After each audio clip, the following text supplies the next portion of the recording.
The U.S. will not participate in a global effort with the World Health Organization to develop drugs and a vaccine to combat the coronavirus. A spokesman for the U.S. mission told Reuters that there will be no U.S. official participation in the program, which aims to speed the development of a vaccine and share resources in the fight against the virus.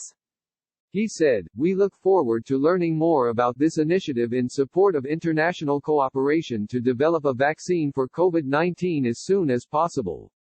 The nation's withdrawal from collaborative international efforts in the wake of the pandemic follows Donald Trump's announcement that the U.S. would suspend funding to the WHO after he accused the United Nations agency of covering up the coronavirus outbreak from China. He attacked the organization as he faced similar criticisms after reports showed that he had dismissed or ignored warnings about the threat of the outbreak from his administration for several weeks. A global initiative to accelerate the development of a potential vaccine was launched by French President Emmanuel Macron and German Chancellor Angela Merkel, among other world leaders, on Friday.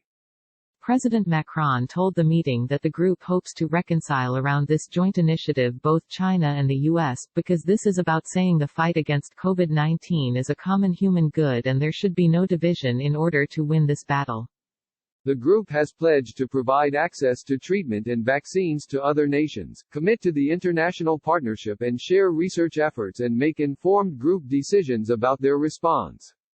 Its pledges starkly contrast with the largely isolationist tone of the Trump administration's response, leaving state and local governments to fend for themselves absent a consistent federal effort that could rely on a global support network. The U.S. is suspending $400 million in funds for WHO after the president claimed that the organization took China's claims about the virus at face value and now must be held accountable.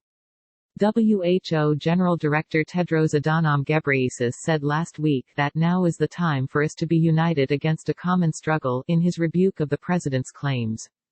He said, "When we're divided, the virus exploits the cracks between us." The Director General had previously criticized the president for politicizing the virus, saying that now is not the time for pointing fingers.